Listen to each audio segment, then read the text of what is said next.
Hello, Adrian. How are you doing? Very soon. So you're coming out, escaping the gloom of England.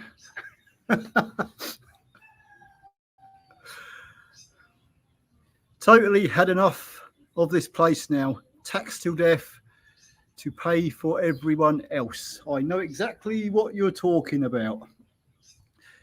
I'll hang on a little bit until I get a few people on. That's this I've got the wrong time of day to actually pull this live stream.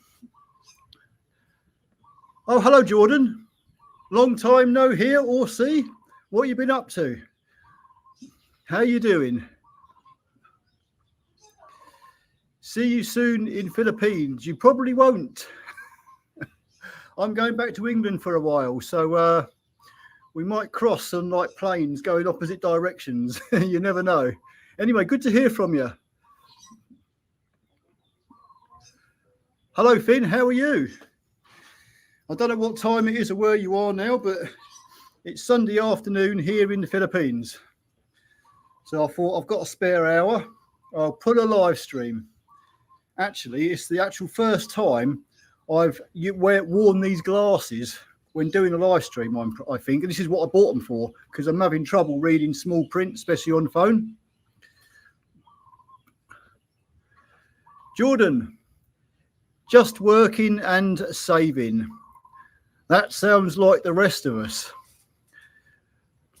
Oh, how long will you be going back for? Not long now. I'll get a day sorted out shortly, but no specific day as yet. Hello, Vivian. How's it going? Good to hear from you. How's your trip to Spain been? You get around, you do, Vivian, that's for sure. You've had quite a few breaks lately. Vivian here likes to go to Spain quite often. I just thought I'd let everybody know that. Robert, morning from where? Oh, Chile. I thought I was going to say Chile, South America. Chile, UK. Hope you're okay. Yes, doing good. I'm doing bloody great. Look at this. Look at the shirt, man. Coconut trees.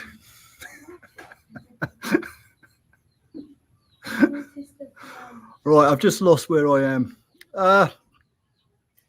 BBS, no chance in wearing glasses.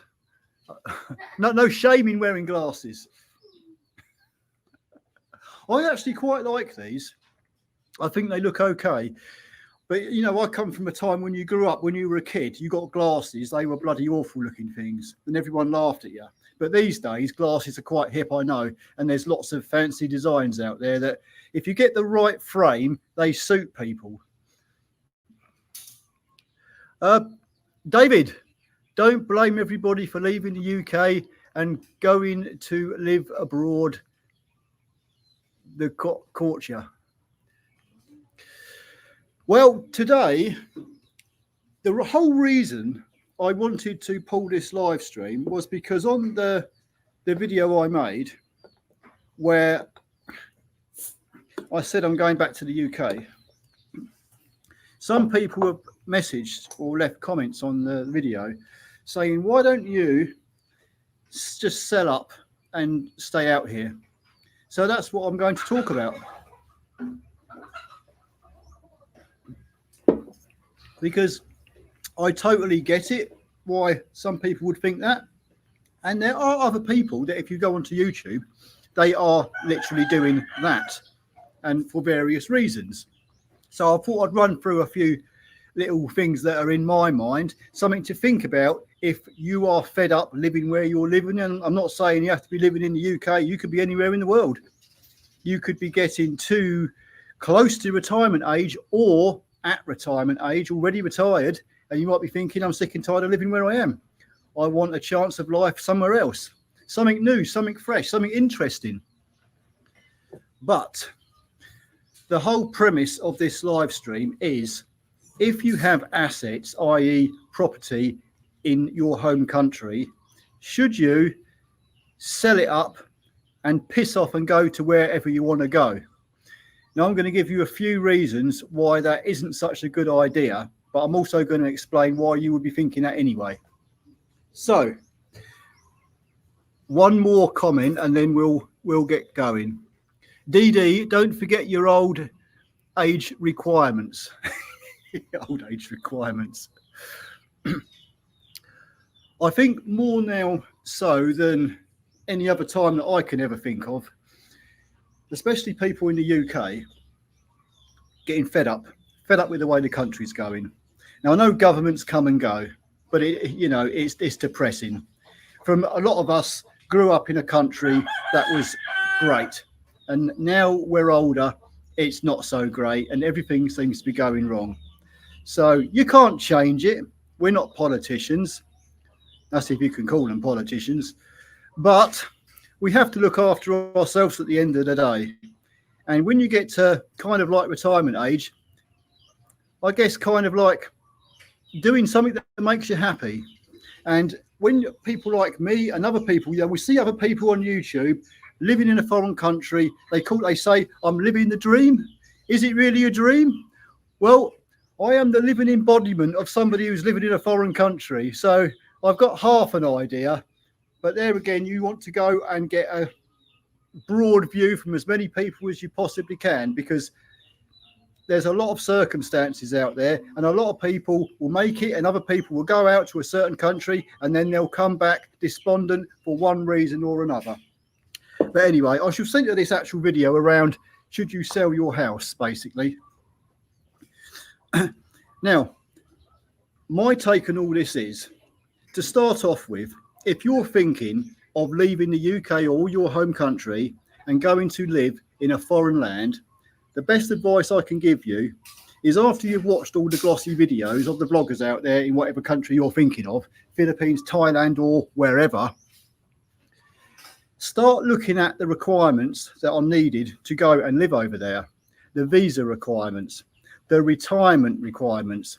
And believe me, in a lot of these countries, especially here in Southeast Asia, I think most places in the world, they will want you to deposit a sum of money in a bank account of that country. That could be quite a substantial amount of money. Here in the Philippines, I believe it's something like, it depends on your status or how much your pension is or whatever you're earning. It depends. Yeah, well, it could be £10,000, it could be £20,000, or that might be in dollars, but it's quite a large sum of money. And some people might think to themselves, I don't want to put a large sum of my savings in a foreign bank account. But that is one of the requirements you'll probably have to do to retire in one of these countries. So it's something to look into and think about. All I'm basically saying is, do your due diligence on all the information, visa, and everything you need to know, all the legalities of moving to another country. You don't want to come out here and then find you've made a massive mistake and you have to return when you don't want to, because you haven't done your homework properly. And also, I know it's not easy, but to come out to a foreign country when you're thinking of living there, you really want to spend some time out in that country, Thailand, wherever. And I'm not talking about a month. You need, I would say, off my experience, you need at least 6 months. Because after 6 months, you would have slowly ground yourself into like everyday living as you were in your own country. And then you'll have a better, clearer idea in your head, is this place worth it for me or isn't it?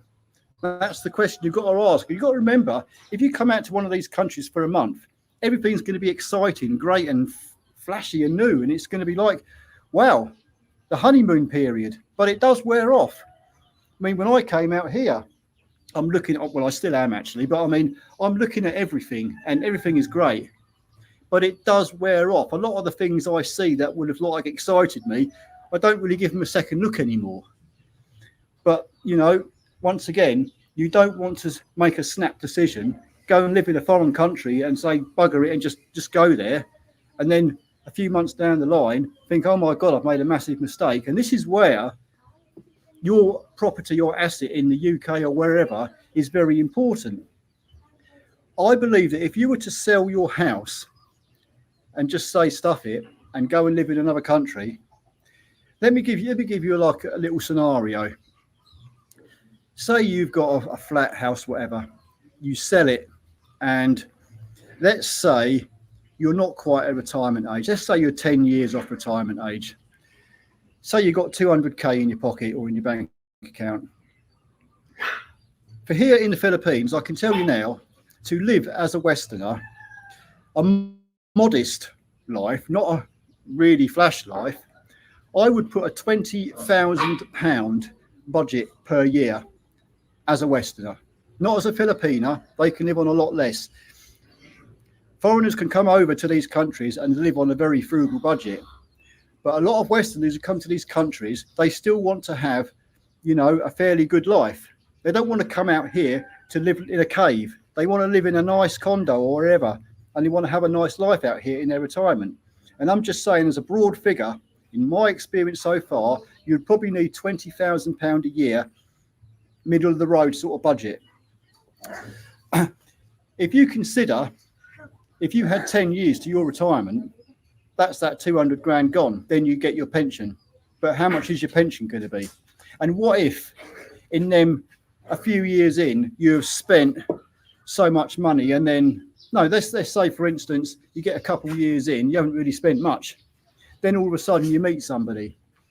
All of a sudden you're buying a plot of land. I know you can't buy land over here as a foreigner, but unless you're involved with a Filipino. But let's say you go down the route of you meet somebody, all of a sudden you want a plot of land, you want to build a house, you want to buy a house maybe, whatever. Then you start overspending, but you think, hey, I've got 200k, I've only spent a bit, we'll spend a bit more, we'll get all this set up and I'll be set up for life.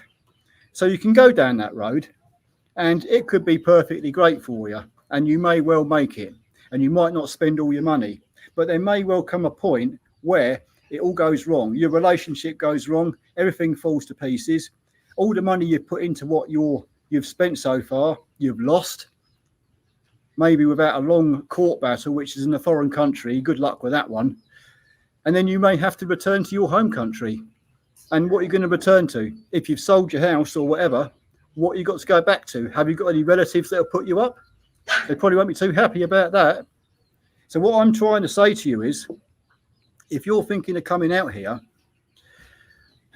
spend as much time out in whatever country as you can first without selling off your property. I know it's difficult and you have to pay for your property while it's empty, especially in the UK. Most places you have to pay full council tax. I have to pay full council tax on my house, even though I'm not there. I did look into it and I have to pay full council tax, plus insurances, this, that and the other. If you were to rent your property out, which is what a lot of people do to make money to subsidise their living in another country, it's a hassle, I know. Unless you're in a fortunate position where you have one or two buy-to-let properties, or maybe you own a couple of properties outright and you can let them out and that's what they're for, that's fine. You can have a letting agent do the job for you. You can have somebody back in your home country looking after your assets, make sure everything's okay. So, I mean, you could be in a fortunate situation. But if you're a one-man band that's got a one house and you're going to, and it was your home and you're going to let it out, there's always that worry in your mind. Is something going to go wrong? Is the rent going to get paid? Is somebody going to trash my house? I fully understand the amount of hassles and worry you could have owning a home and renting it out and living in another country. So it's a difficult situation all round, really. But the bottom line is you've got to try and live your life. I know I may seem to be putting a negative effect on this. I'm just saying you need to be practical, and your home country is your country. So when all else goes wrong, and it could well do in a foreign country, you've got a plan B. That's all I'm trying to say. If you were at retirement age or already retired and you own a house and you're getting a good pension, say, and then you've been out in another country for a few years or a little while, and you may think to yourself, right, I love it out here. You know what? I don't want that hassle of my house in the UK anymore. I'm going to sell it. I'm I'm nearly 70 years old probably, and you know, I'm past 67, which is retirement age in the UK. Stuff it, I'll sell it. And realistically, you could say to yourself, yeah, I'm now going to have enough money from the sale of my house to see me out. That would be a situation where, you know, fine, what does it matter? As long as you can manage that money and you know you're not going to run out, then great. But all I'm trying to say is think about all your options first.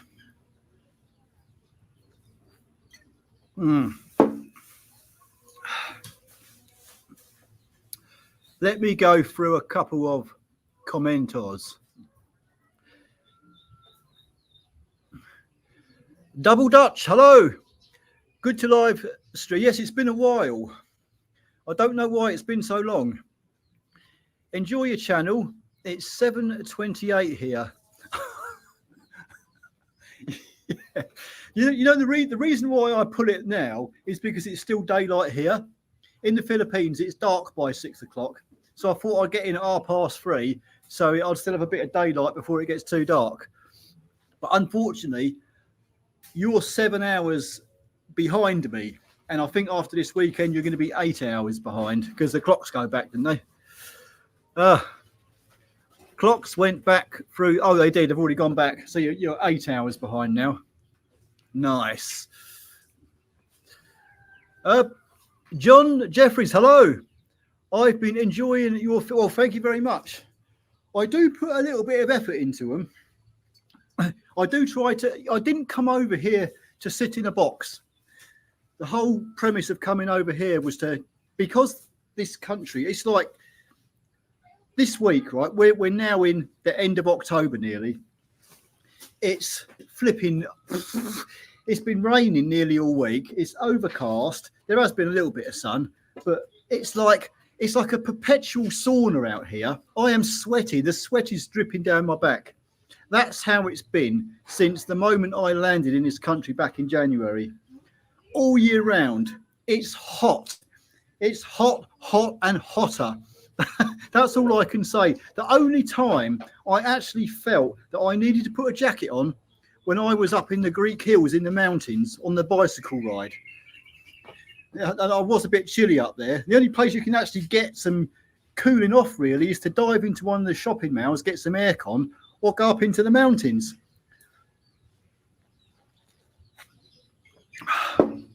But yeah, if you enjoy the heat, it's funny, you know, I've been to Italy and out there, it's a kind of dry heat. But here, which is nice, I like that. But here, it's a sticky, it's like a really sticky flipping heat. It's not very comfortable, to be honest with you. But you have to get used to it. It's either put up with it or get out. As simple as that. And some people can't handle this kind of heat. You haven't got to have the sun beating down on you. It's just hot all the time. Unless, of course, you're living in an air-conditioned apartment house or whatever, then you can sit in there. But you just got to remember, electric costs over here, they are a lot cheaper than what they are in England. But if you have your air conditioning running all day, your bill is going to lock up. Anyway, John, good to hear from you. Jordan, how long will you be back home for? Do you know what, to be honest with you, that's unclear.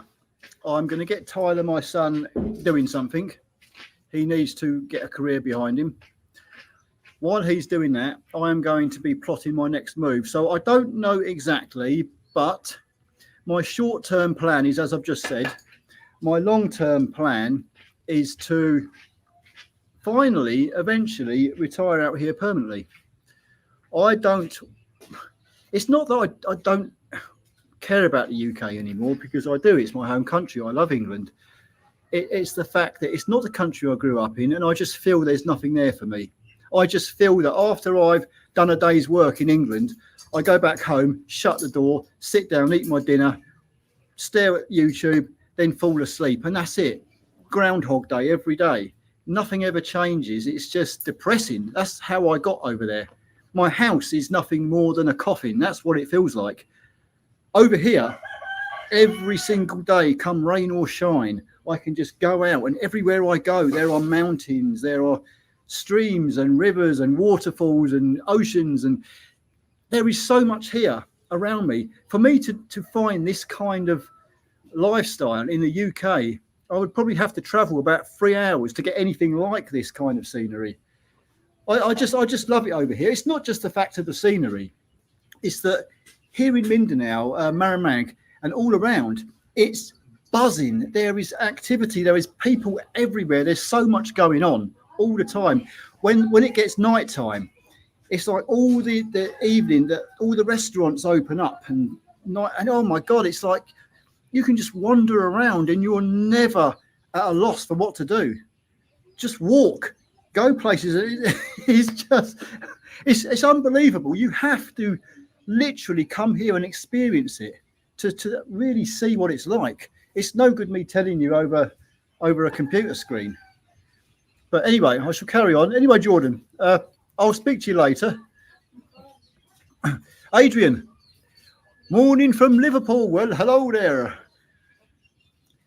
Ferry, cross the Mersey. I can't sing, by the way. I actually come across a Filipino in our chill out lounge last night where I sometimes have dinner. He actually sang worse than me. And that's saying something. Most Filipinos are really good singers. He must have been drunk. I need to be drunk to sing. Yan. Hello, Yan. Yan. Hi. How are we doing? BBS. Robski. Used to National Health and looked like one of the two Ronnies.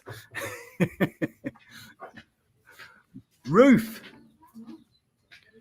Hate UK now. It's not worth living here. You know, I grew up in the 70s, 80s and 90s in the UK.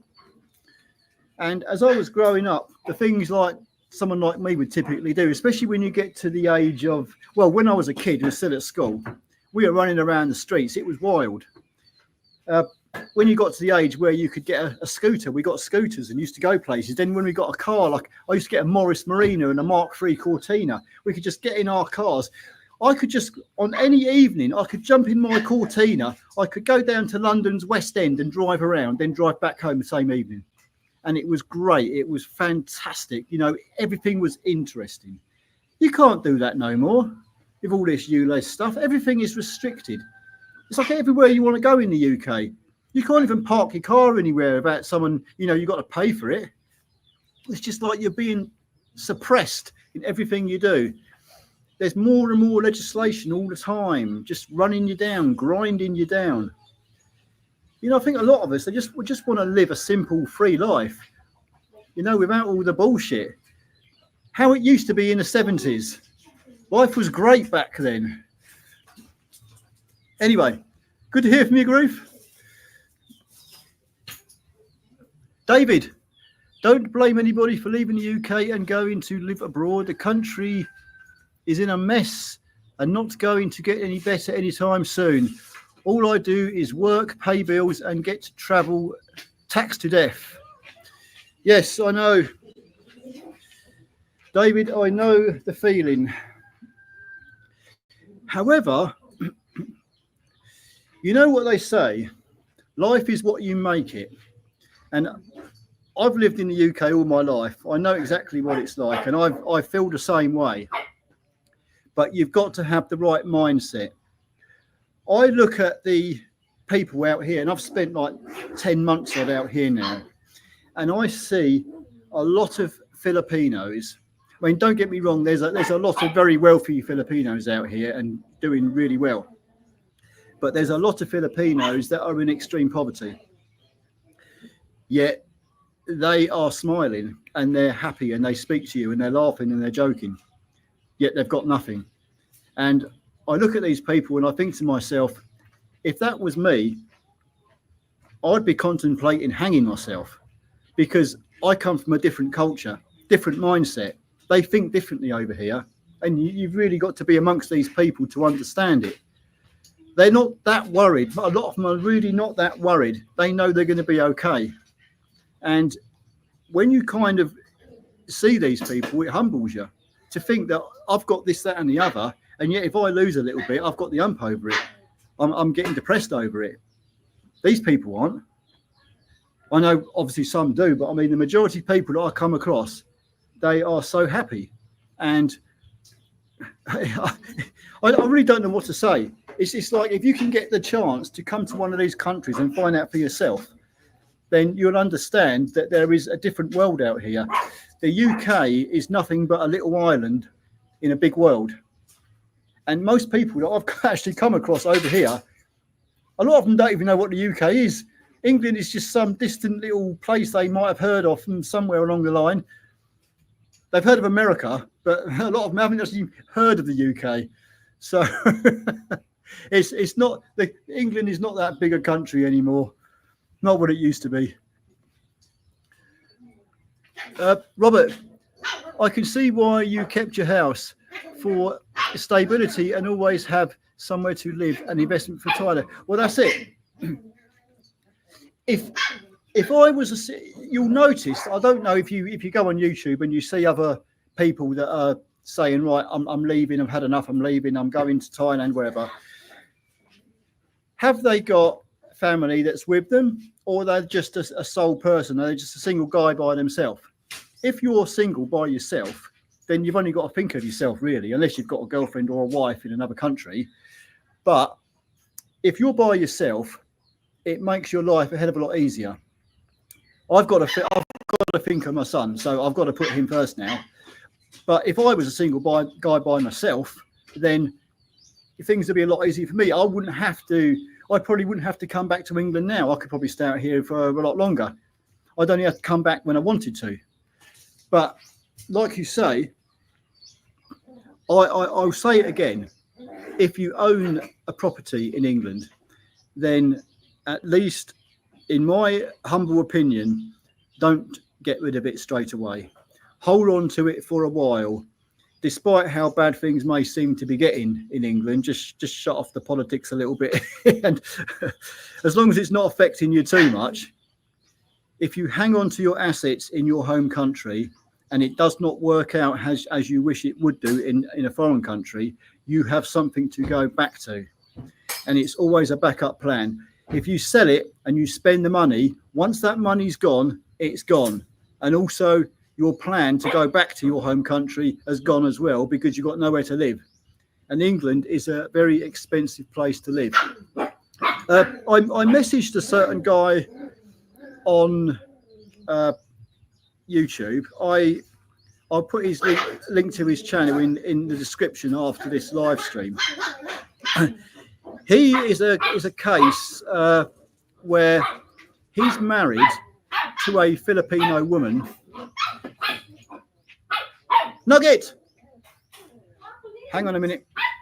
I'm going to get this dog.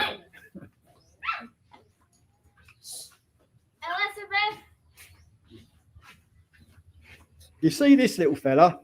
He's trappy, yappy, yappy. He likes to wind all the other dogs up.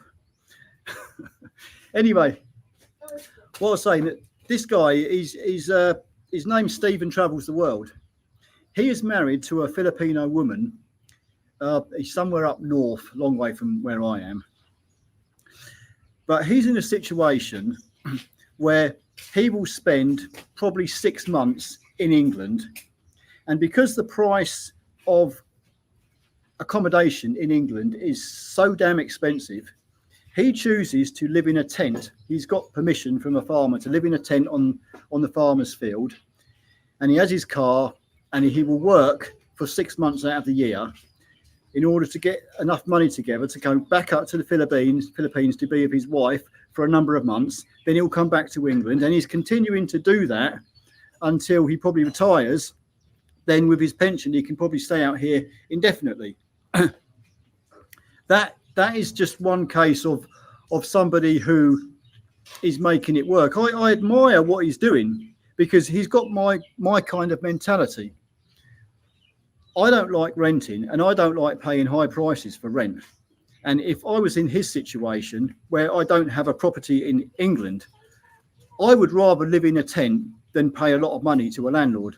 so that I could get the money together really quickly. You see why so many people now are getting vans and living in the back of their vans, because they're realizing that they can live in a van for a minute amount of money, and then they can, if they're working, they can gather as much money together as possible in a short space of time to be able to fulfill what they want to do. So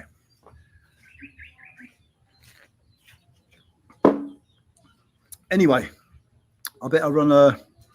I'm getting off track. Vivian, hello. Alan going to Valencia.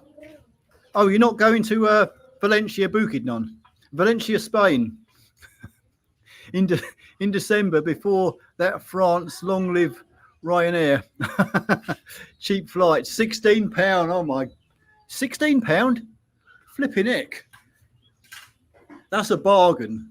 That is, Vivian, it's worth getting on the plane, going to Spain just for that price. Go and have a dip in the sea, then come back. Good on you, mate.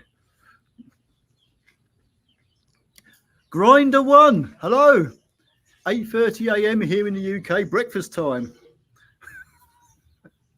I hope I didn't wake you up. Good to hear from you. Shane, don't sell up, put it up for rental. Yeah, I mean, I get that. That is if I'm not in England, that's my plan.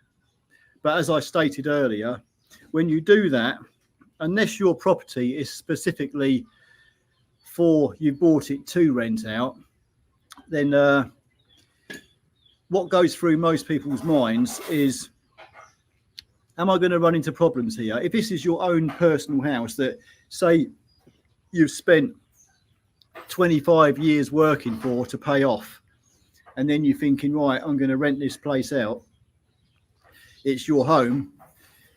Is the tenant going to pay the rent after a month or something like that? Then I've got to struggle trying to get them out. I'm not even in the country. Hey, are they going to trash the place? Is something going to go wrong like that? These are the kind of things that go through your mind. I know that you would get a letting agent, which would be probably the best thing to do if you're not in the country, and let them sort it out. But there's only so much they can do if things go wrong. But if it does work out and you rent your house out and everything works out fine, then great. But I'm just saying, there's always pros and cons to everything. So it's a gamble. Anthony, 7:30. I'm a bit way behind on the comments sort of thing. British Locano, do you like the Brits in the Philippines and rent out your house until you get your... Well, the Brit in the Philippines, he's not put nothing out for ages now, is he? I have watched him, and I've watched him from day one when he rented his house out. I know he went through a divorce. He got a house. He had a little bit of a mortgage left on it, and he's rented it out. And he's been over here for God knows how many years. But I have not heard from him. He did inspire me. He certainly did, because it all seems to have worked very well for him. But I don't know what's happened to him lately. So maybe you'll have the answer to that. I read some comments on his last video, and some people were asking how he is. And he's just saying he's got a few health issues. Adrian, it's actually 7:30. Oh, yeah, the clocks have gone back, haven't they? The clocks don't go backs and forwards over here. They just stay the same. But there again, nothing changes over here. All year round, it's either day or night. The sun rises at like 5:30 in the morning. It's dark by 6, and that's how it is all year round. There's no seasons over here. It's either raining or it's hot, or it's raining and it's hot. That's basically it. John Hanson, hello John, good morning to you. Grinder One, damn, did the clocks go? Yes, they did in England. Uh,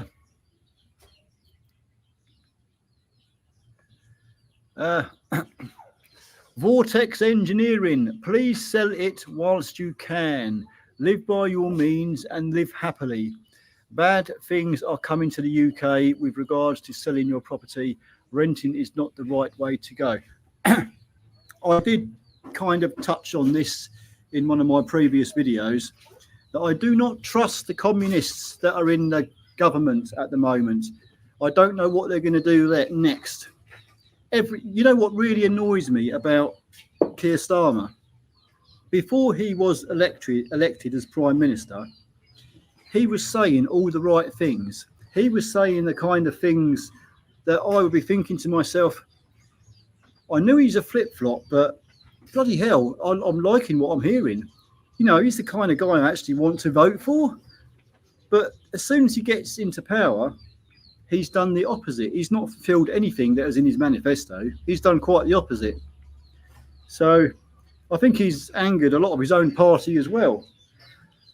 But, you know, as far as people with property go, I'm worried.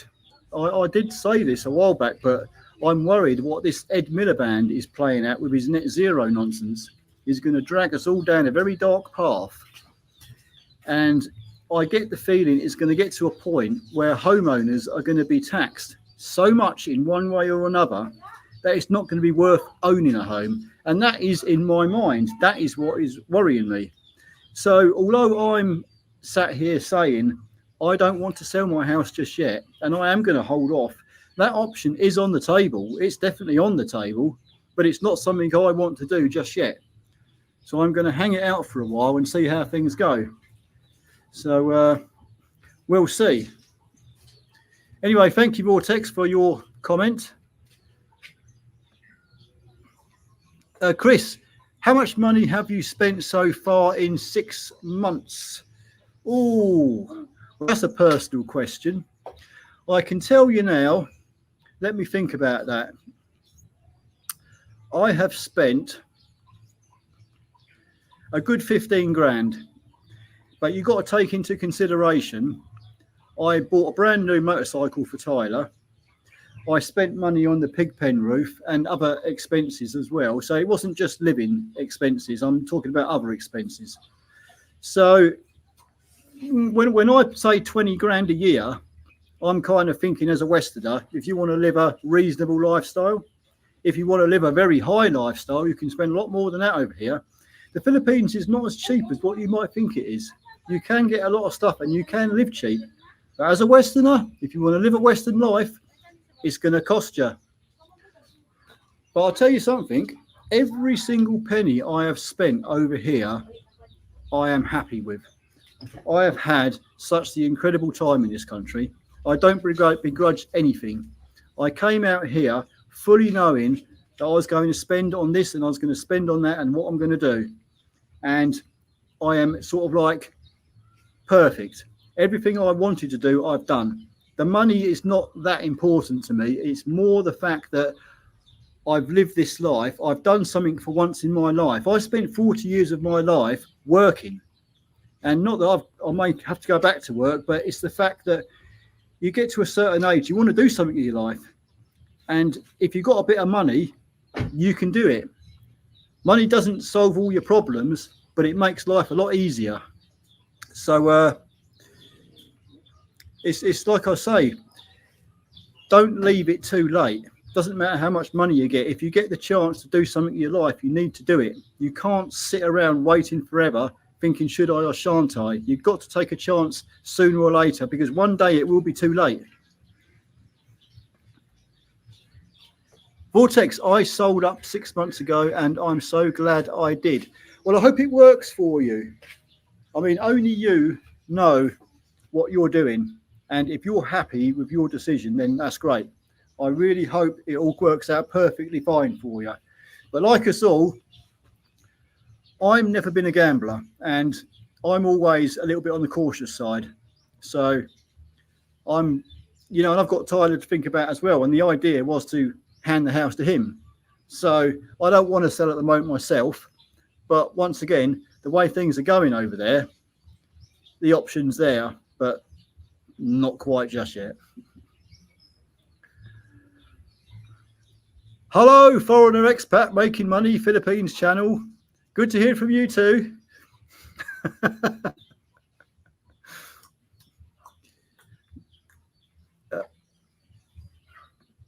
Where are we? Fritz, hello Fritz. Regards from Holland. Pro enjoy live. Yes, thank you very much. We are 40 minutes in. Vortex, here in Thailand, there are two temperatures, hot and humid and blood. Yes, that's exactly what it's like over here. All year round, there's no respite unless you've got an air conditioner above your head or you're in the mountains.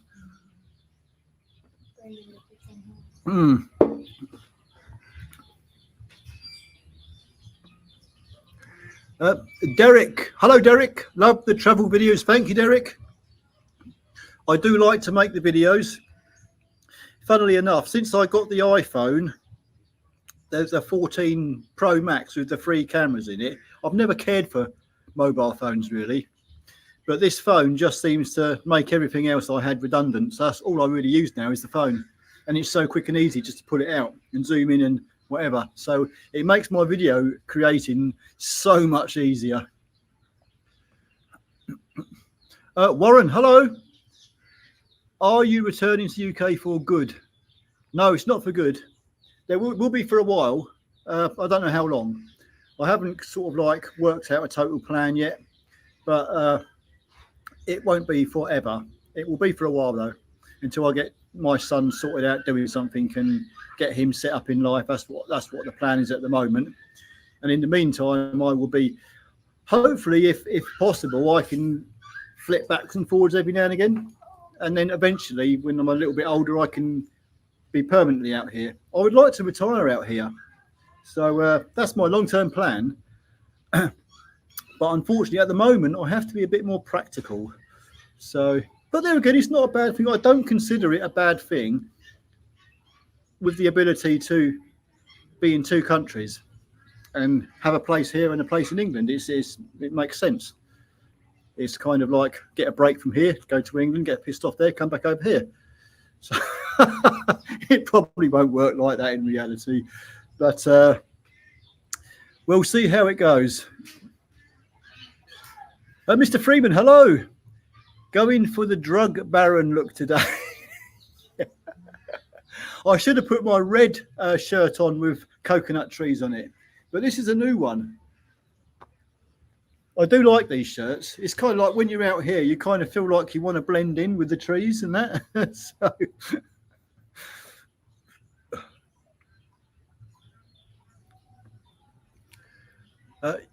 Ruth Solon, welcome to Ukraine. John, stay over there. I wish it were that simple. Life is never simple. There are many twists and turns that we have to face. But positivity, since I've been over here and what I've seen and what I've been through, my mind is a lot more positive than what it used to be. So we'll make the most of whatever situation we're in. Hillbilly John, hello. Good morning from Ireland. Well, hello over there in Ireland. How are you doing? By the way, if I'm looking at your banner on the screen, I'm looking like this because these varifocals, I've got to look through the bottom of the glasses to see the banner. Oh, anyway, let me carry on. When I visit family in UK, it costs £17.50 just to get picked up from Heathrow, £5 pickup, £12 ULEZ. Yeah, I know. It wasn't that long ago that you could just drop somebody off at Stansted Airport and just drive off. Now you've got to pay just to drop somebody off. Well, all the airports now, you've got to pay to drop somebody off. You know, it's every single thing. And parking at airports is ridiculous. It's like I said earlier, there's no car parks anymore. You've got to pay for everything. It's just everything is money, money, money. It never used to be like that. Over here, it's not really well, where I am at least, there's more motorbikes than there are cars. This whole town and everything is not set up for cars. But even if you've got a car, well, a lot of people out here drive pickup trucks, and they need it, by the way. There are plenty of places in the town you can just park pretty much anywhere, and nobody bats an eyelid. There's no parking machines, or there are parking attendants. There's certain places you can't park, and if you do park in the wrong place, a parking attendant may come along and give you a ticket, but it's only a tiny little fine compared to what you get in England. But most places here, you can park wherever you like. Go to the coast. There are some car parks you pay for, but a lot of places you can just park up and not pay for. You've got the choice. Whereas in England, chances are you can't find anywhere by the seaside that you want to park without paying for it. So yeah, I know what it's like. They're trying to milk everything as much as they can. I bet Bass, hello.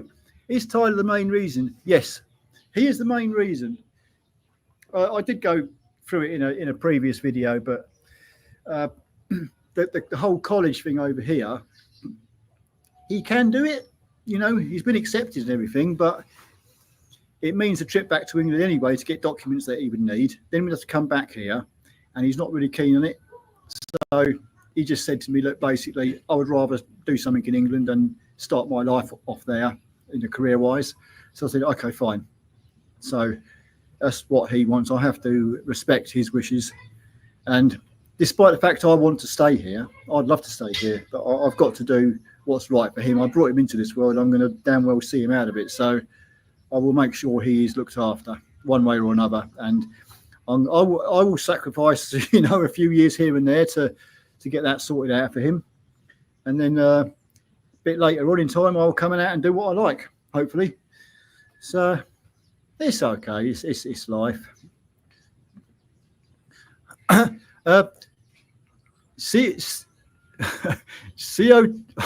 can't even. CO Farmer. Hi, mate. Best decision I ever moving in the Philippines. Pierce, I got to my permanent residency visa a few days ago. Actually travelled through the typhoon to get it. Oh, that'd been interesting. So happy I'm a permanent resident. Yes, but you're married, you see. I think haven't you got to be married over here to get a permanent residency, unless you're retired old geezer. I'm not married. I haven't done that yet. I've seen too many people in England get screwed for everything they've got being married. So it kind of puts me off it a little bit. I know I should think it's different over here. Marriage is kind of more of a big thing over here. There's more meaning to it. In England, people get married and then get divorced the next day, don't they? And then marry somebody else. Anyway, good for you. I hope it all goes very well for you. Grinder one. Talking of living in tents, I've got a mate that's converting an old horse box into a camper to live in. Yeah, I don't blame him. When you see the price of rents, it's not. It might, it depends on everybody's situation. Some people might not be able to afford accommodation in England anymore because the rents are so damn high. Or, like many other people, he may have a plan. He may be thinking, well, I'm going to do X, Y, and Z later on, but I haven't got the cash at the moment. So if I live in this kind of conditions, if I live in a horse box or a van or a tent or whatever, I can make a lot of money very quickly, a lot quicker. I'm not paying it out. I've got minimal expenses. So I can get to do what I want to do a lot quicker. I know that only too well. One day I will tell that story. Don't worry, it's coming. Oh, Watch Whisper, hello. Scunthorpe, well, hello. How you doing? What you got for breakfast? It's tea time over here now, nearly. Plum, hello. Hope you're doing well over there, mate. Yes, I'm making the most of my time. it's been lovely over here, to be honest with you. Every day is just like, wow, can't get enough of it. I've been here long enough now to wholeheartedly say that I can definitely live here. There is only a few little grumbles which I can live with and I can deal with, but I've not got to the situation where I'm saying, you know what, this ain't working, I've got to go. No, quite the opposite. It is absolutely brilliant here, lovely place, can't get enough of it. So, but unfortunately I'll have to go back for a while. So oh, what's this? Shaka said it at the time. Watch Starmer shed his skin and go back on his words. Dreading. Oh yeah, the budget's coming, isn't it? Yeah.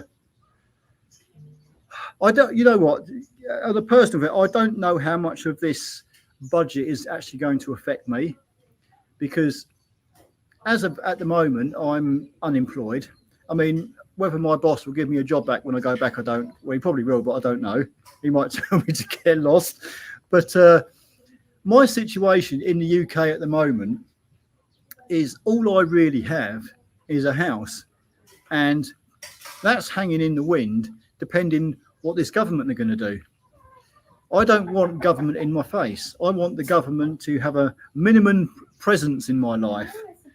But as you know, with communists like Keir Starmer, they like to be in your face all the time. So I guess I will be watching the budget with horror, like many other people will be. Maybe it won't be that bad. We'll see. Just cross your fingers and hope for the best. Advent Cliff, you can't trust a politician. No, you can't. That's true. In fact, I'm not even sure these are politicians that are in power now. They're just, I don't know. Carl, we have been watching you from day one. Well, thank you. But this is the first time we have said text. You can say hi to Maureen, my mum. Going to miss you a bit. Hi, Maureen. There'll be more to come. Don't worry.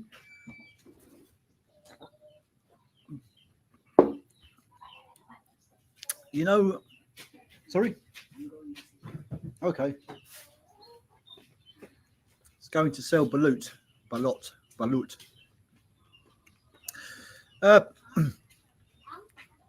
Yes, there will definitely be more to come.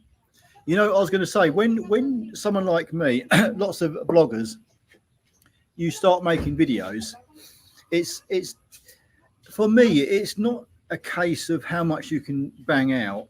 I mean, I'm not the best editor in the world, but I'm always trying to make my videos a little bit better.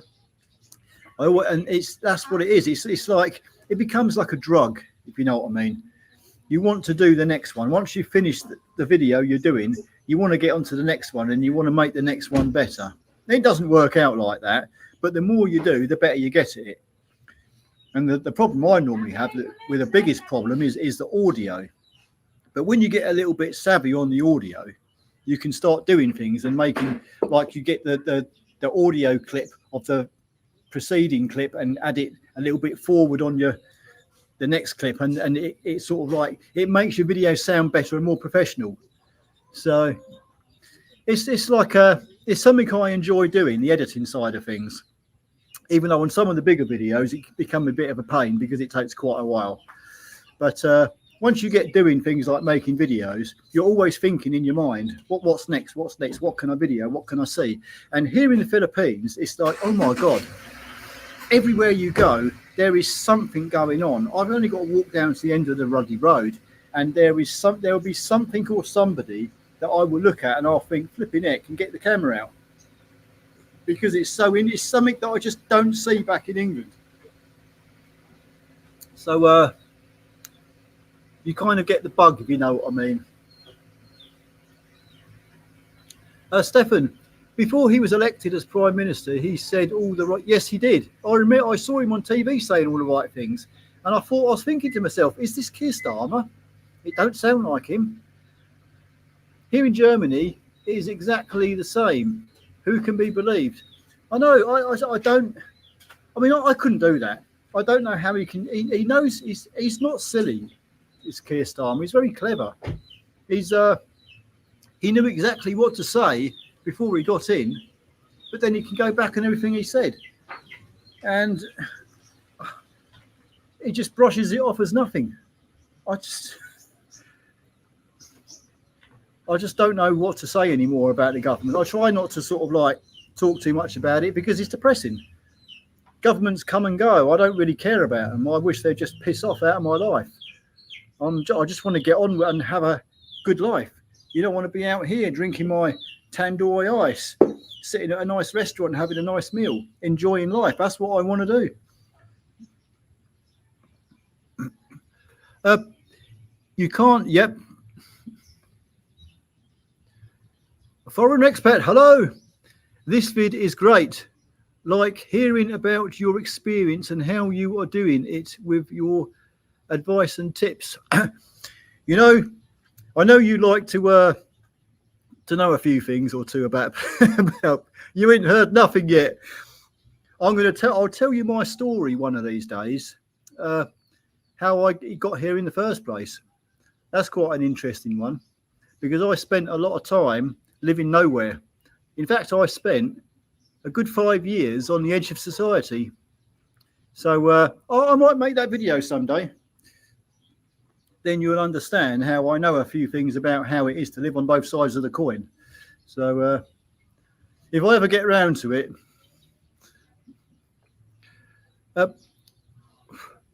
were you not able to get more tenants in your house? I didn't on purpose. When the person living in my house moved out, I could have got somebody else in, but I didn't. I decided to leave it empty on purpose because of Tyler's situation. I knew that is his situation, and I think I needed somewhere to come back to. So I thought if I leave it empty, when I go back, I've got a house to live in. So that was the plan. So when we go back, I will go and live in my house, and I will work it out from there. So that's how it's going to go at the minute. Are you going back to work? Probably. I could not sit at home and twiddle my thumbs and do nothing in England. I would go round the bloody twist. And in fact, before I even come out here, the only thing that kept me sane over there was my job. Believe me, you go to work every day, and it was something I did enjoy doing. You've got people around you. Despite the fact you're working, it was a good job I had. And I had a lot of nice people and good friends around me. So if I do get the chance, I will go back. And if I have to, I will work for a while. Don't know how long it's going to be. Could be 2-3 years. We'll see. But I've got to do what I've got to do. And it's all in the grand scheme of things. But I kind of figure, you know, the way things are going in England, I don't want to say it, but I mean, it doesn't look like they're going to get much better anytime soon. So for people like me that are getting on a bit, and for people that get into retirement age, a lot of people are actually thinking about maximizing everything they can while they can and then getting out. So it's sad. It's so sad because Britain was a great country, but not so much anymore. Chris. Hello, Chris. Good morning to you. Yes, I'm perfectly well. I've got my tandoori ice. I shall go out for a meal later. Yes, I said Ken doesn't cook something. Do you know something? When I go out, take last night, for instance, there's 5 of us. I go out to, it's called the Chill Lounge. It's just in the town where they have like, when the music's playing, they have a lot of karaoke there, okay? And anyone can go up, connect their phone to the karaoke, and they can sing whatever they like. they serve really nice meals there, and they've got a good selection. And with 5 people, we have a table, and it's filled with food, all different types of food, what everyone wants, and drinks, and big bottle of Red Horse and all that. And let me just see what I spent last night. I'm going to give you an idea of what 5 people cost for a full meal, and everyone was stuffed at the end of it. So I spent,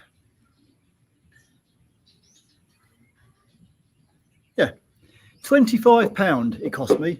In English money, £25, which was 1,500 pesos. I gave them 2,000 pesos, and we had a few extra drinks. So basically, if I've even said £30 and 5 of us had a slap-up meal with drinks, and you're sitting in an open-air restaurant with lights and, you know, all the niceties around, and it's a beautiful, lovely evening, and you can do that on any night of the week.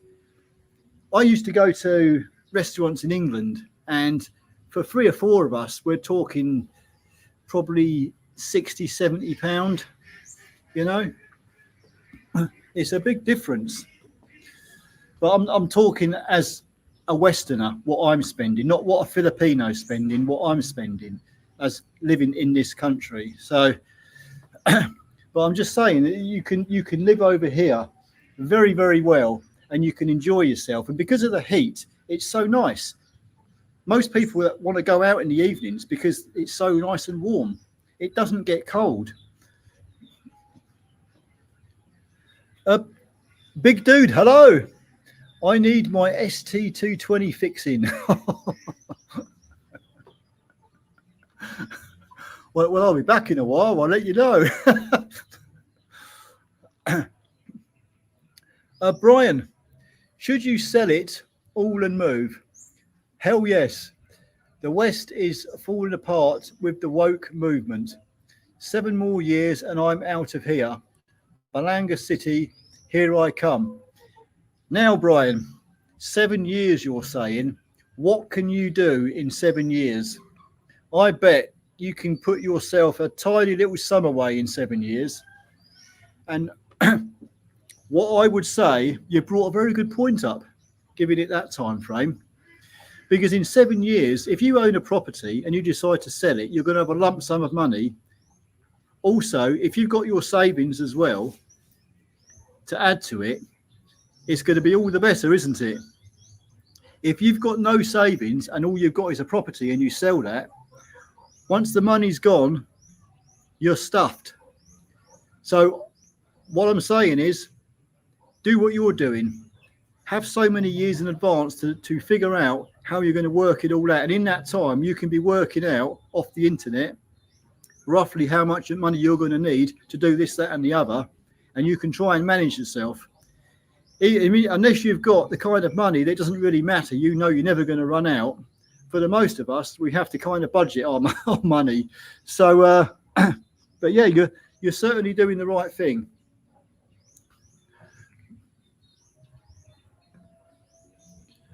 Marius, Alan, after you back in UK, you will be back to Steve. Could well be. If he'll have me back, he might not have me back. But I wouldn't sit around in the UK doing nothing. It would drive me round the bloody bend. I'd have to go back and do something. I would probably go, if I go back to work, it would be to just carry on, do my work and get more money together. I don't spend much. Like my house is all paid for. Everything I earn, I would just stick in the bank. Before I even come out here, I'd probably spend less in the UK than what I spend over here, to be honest with you, because all I had in the UK was utility bills and food, and I didn't really buy clothes or anything. I used to walk around with rags until they fall off me, basically. I've bought more clothes since I've been over here than I had in the UK. all I really had over there was work clothes. I'd buy the odd piece of camera equipment because that was my hobby, but yeah, no, I probably will go back to work if I can and carry on, but I will make the most of it. That's the thing. I'm not going to go back to work and be miserable because I'm back in the UK. I'm going to maximise everything and make the most of every opportunity. Going back to the UK will be an opportunity. It will be another stepping stone in life, you know, and I will do the best I possibly can. So it's because in life you have to have a goal. And at the moment, my goal is to have a life out here eventually. And being in the UK, it's like I'm working towards something. I'm not just working and existing every day, going back home and doing nothing anymore. I have something in my mind that I want to do, somewhere I want to be. So that's another thing to think about. Have a goal in your life. Have something to aim towards.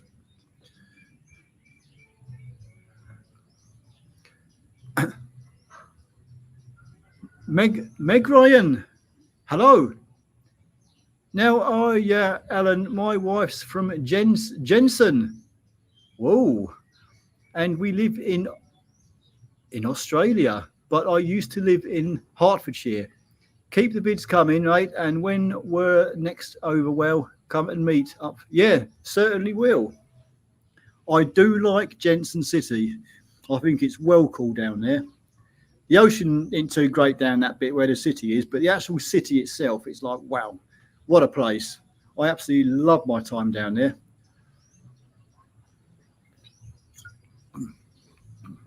Anyway, mosquitoes. Good to hear from you, and thank you very much.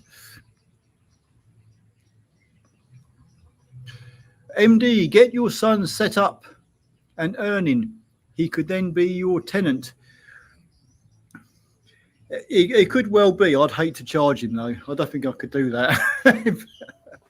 But yeah, I do get the sentiment. I would rather him have the house and give it away to Keir Starmer.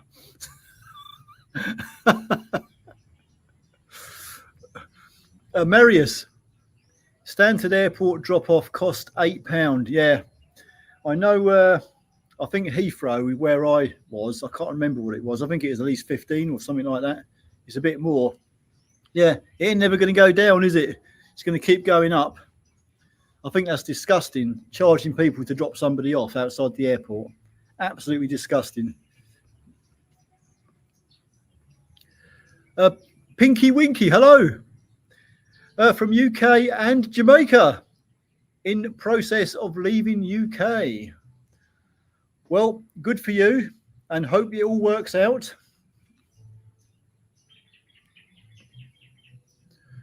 Mr. M, hello. I'm from Poland. I do move to Cyprus. Temperature is hotter than, yeah, it could well be. Cyprus, I've never been there, but I've heard it's very hot. Very nice country. I had a friend who came from Cyprus. I don't suppose anybody in Huntingdon area will ever remember. They might do.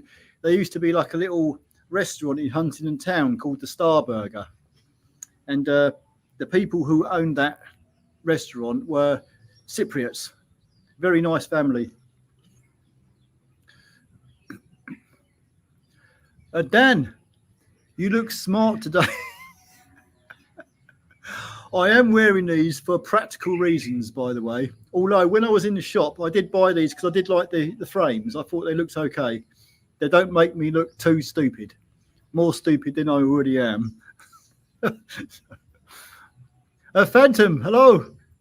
You've gone off the deep end with conspiracies. Well, one man's conspiracy is another man's fact. So there's lots of out there, but I believe what I say. So everyone's entitled to their opinion. Bartos, Mrs. and I enjoy your videos from Philippines. You do seem to eat a lot of takeaways. Well, we do when we're out. That's the thing. When we're out traveling on the road, there's McDonald's, Jollibee, Chowking. You know, it's quick and convenient. But we do stop at other restaurants from time to time. Quite lately, I've been eating the chicken at the chicken places, and you know,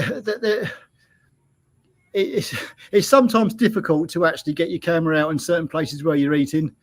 So, but it's just as like a filler, just to like you stop at a McDonald's or something, you'll show a quick clip in there. But generally speaking, we do eat at home, believe it or not. So it's just when I'm traveling.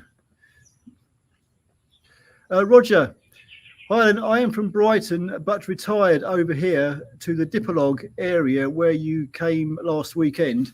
I missed the start of this live chat, so wondering if you have left us. No, it's still here. Still in Maramag at the moment. So, yeah, I'll be going back in a little while. I'll work the date out later. But yeah, Dipolog was very nice. I did get the impression in Dipolog, it's kind of like quite an upmarket town sort of thing. So, yeah, very nice city.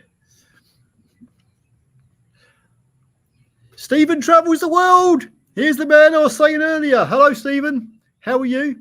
I'm going to put the link to your channel below this live stream. I was going to just make a separate video and talking about this, but I never got around to it. So I just pulled a live stream and thought I'd talk about it anyway. But thank you, Stephen, for joining in. That's great. And I will put your channel link below. So if anybody wants to watch Stephen Travels the World, I will link his channel in the description as soon as I finish this live stream.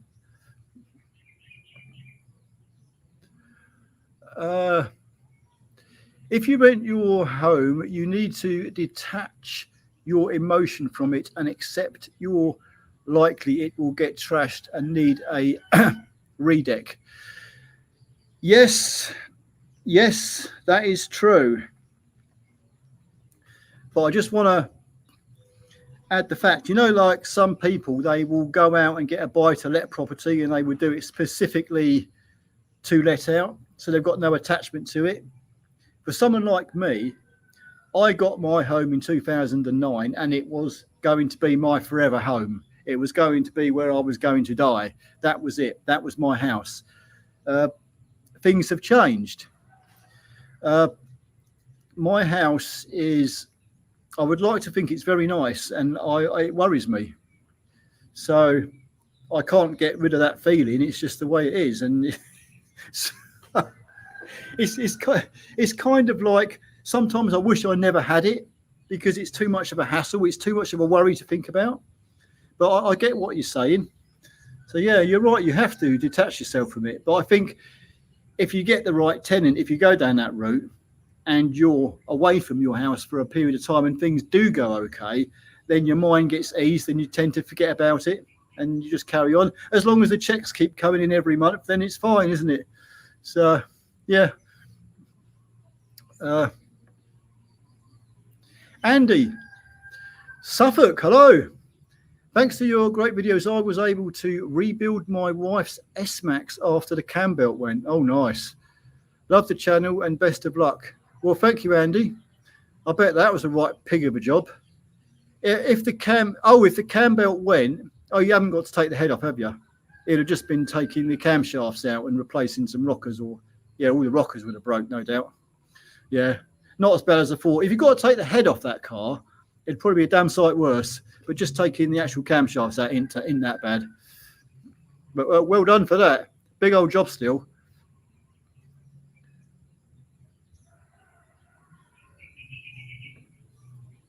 Roger, missed the start of the live. Have you actually told us yet when exactly you are leaving the Philippines to go back to the UK? I'm from Brighton, but retired over here. I haven't told anybody. I've told one person actually, privately, what day I'm coming back to the UK. So I'm not revealing that piece of information to anybody at the minute. There's certain things I don't want to say, but I'll as soon as I'm back, I'll let you know. So all I can say is it's not long from now. So, watch this space.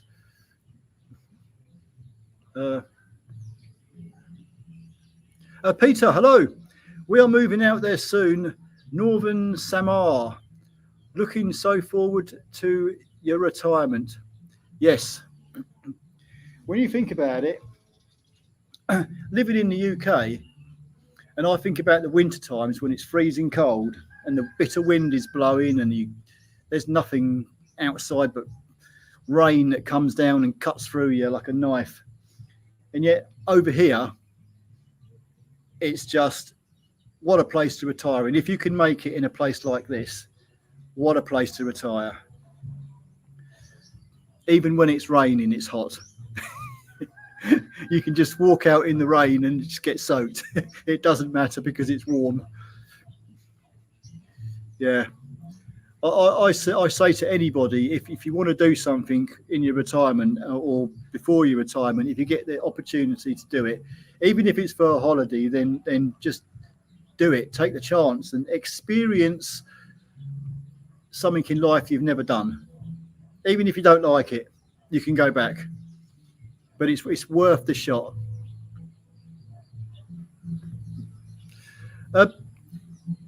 Sean Sparks, hello. Hi, my friend. I've been watching your channel right from the taxi days, and you are a really good guy, and your lady looks genuinely happy with you. Is she going to come over to the UK? No, I wouldn't wish the UK on her. No, to be honest with you, she will not ever go to the UK. If she did, it would be for a quick visit. No, she has responsibilities here. She's got ducks and God knows what to look after here, so she couldn't leave anyway. This is her home. This is her life, and I mean, she's been to Hong Kong and places like that. She's worked for 10 years in Hong Kong, so but no, she's never been in our part of the world. She will stay here, and it's not like she's doing nothing. She's got a lot to do every day. Every day she gets up early, like 3:30 in the morning, goes out and sorts out the animals and this, that, and the other. So she's busy.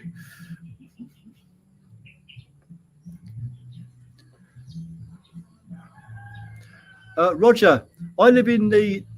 Oh, we've already had this comment. It's a different comment. I'm not sure.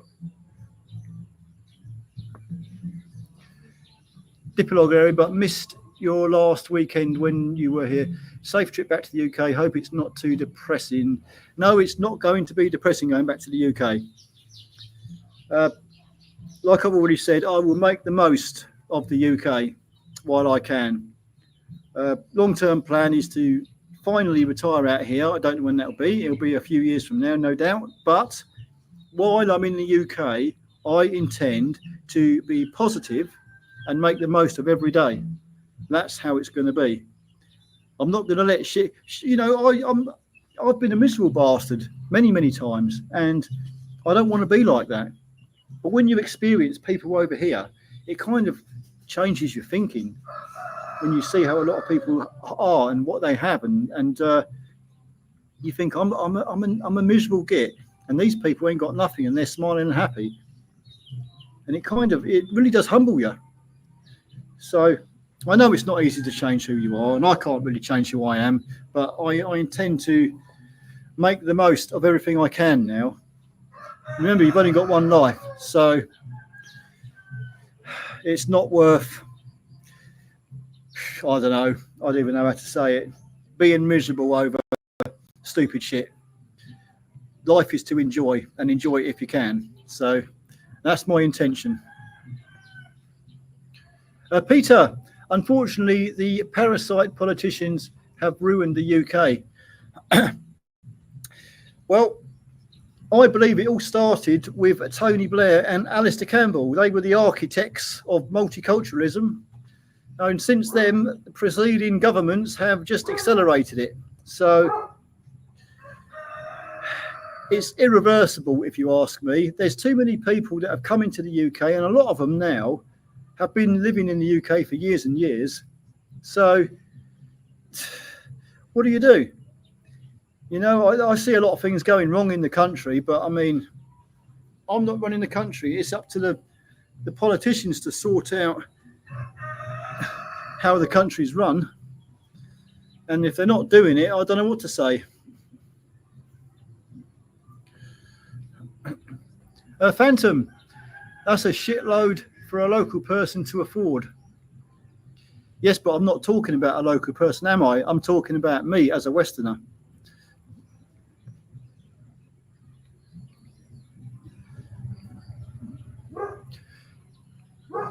British. I'll forget the last name. Chris and Mel, Brit in the Philippines, did a live at the end of August as on an update. Seems like Chris had one health problem after another, which had taken its toll on him. Yeah, I did seem to think he was doing a lot of live streams, and for some reason, a lot of the live streams I think disappeared off his channel. So I thought there's something a little bit not quite right going on. Eddie, hello. Morning, just dropped in for a minute. Just wondering, how is the health service over there? Now I am in my 70s. I need some medicine dose. It costs a lot over there. I can't answer that, Eddie, because I do not have health insurance. For me personally, I'll put it this way. When I came over here, I don't have any health issues. So I am not prepared to go to PhilHealth and spend thousands of pounds on health insurance on the assumption that I might get ill or might get hospitalised for whatever reason. I figure if something happens to me, I would just pay for the treatment I need over here if I need any. Because if you spend thousands of pounds over a course of so many years and nothing goes wrong, then that money's gone. You've just wasted it. The only thing you've got is the reassurance that if something does go wrong, you will get some treatment. But beware that PhilHealth is a business. And as a business, don't expect PhilHealth to cover your medical bills should anything do go wrong. So if you're thinking of getting health insurance, you need to look into PhilHealth. That's the main thing they have over here. And you really need to look into what could go wrong with you and will that PhilHealth insurance cover your medical bills? Because I can pretty much guarantee in a lot of cases, it probably won't, and you'll have to foot up some extra on top. But no, I don't have any, and I haven't really looked into PhilHealth either that much. So if I did have medical issues, if I had serious medical issues, I wouldn't be here in the first place. I'd stay in my home country. But if I had minor health issues and I thought I can get my medication over here, then it's probably worth looking into it. Obviously, the older you get, you probably do want to get some health insurance. It's worth it. But like I say, look into the small print, because that health insurance you get over here might not cover what may go wrong with you. So that's the best I can really say on the situation.